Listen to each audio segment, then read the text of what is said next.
hea keeleõpe peab olema huvitav, aktiivne. Kuidas seda saavutada keelekursusel? Üheks võimaluseks on mängustatud keeleõpe, ehk siis keeleõpe läbi mängu. Ja see ei ole sugugi ainult väikestele lastele, vaid sobib kõigile. Muidugi peavad olema sobivad mängulised tegevused. Aga miks on mäng nii hea? Mäng toimub välja mõeldud maailmas ja mängus osalejatel on ka välja mõeldud rollid.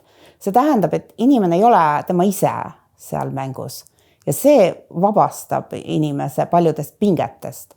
Muidu ma pean kogu aeg rääkima endast, kui ma teen vigu, siis vaadatakse, et mina olen rumal. Aga mängus teeb neid vigu keegi teine ja ma ei pea ennast avama nii palju, nii et see kõik kergendab minu suhtlemist. Mäng tekitab ka väga palju hasarti, sest mäng on põnev, tal on oma reeglid alati, mingisugune oma väljakutse, sa pead midagi tegema, midagi saavutama ja see haarab sind kaasa. Ja hea mäng haarab nii kaasa, et sa unustad ära, et sa tegelikult oled kursusel ja õpid keelt. Kusjuures samas sa õpid selle käigus väga palju, aga sa ei mõtle kogu aeg sellele, et sa õpid. Ja mäng on vabatahtlik. Tegelikult ei saa inimest sundida mängima. No, muidugi kursusel me eeldame, et kui on mänguline kursus ja inimesed sinna tulevad, et siis nad mängivad. Aga minu kogemus ütleb, et inimesed teevadki seda vabatahtlikult ja rõõmuga. Aga jah, et sundida ei saa, et see sund võtab mängurõõmu ära.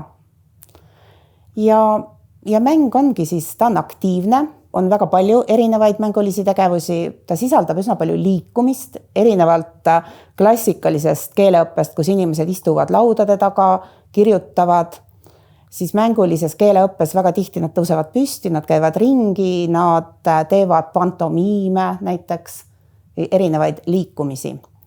Ja samuti suhtlevad väga palju, suhtlevad kogu aeg erinevate paarilistega, erinevates rühmades, mitte kogu aeg ainult oma naabriga. Ja mäng on ka loov, et siis just see, et sa oled teises rollis ja kõik see vallandab sinu loovuse, sa hakkad igasuguseid huvitavaid asju välja mõtlema. Õpid selle käigus väga palju keelt. Mäng on ka väga emotsionaalne, et head mängud on väga lõbusad ja see tekib inimeste endi suhtlemisest tekib see lõbusus ja üldse pakuvad väga palju emotsioone. Ja mängu oluline tunnus on ka improvisatsioon. See tähendab siis seda, et sa ei saa nagu mänguks ette valmistuda, et õpin mingi dialoogi pähe ja nüüd kannan seda ette. Et mängusituatsioonis see kõik on ootamatu, sa täpselt ei tea, mida teine ütleb, sa pead kogu aeg kuulama, mida teine räägib ja vastavalt sellele reageerima. Aga et see ongi ka väga hea, sest niimoodi sa õpid keelt nii, nagu elus on vaja. Sest elus ka me ei tea, mida teine inimene meile ütleb. Me võime küll oodata, et ta ütleb nii, aga ta ütleb teistmoodi.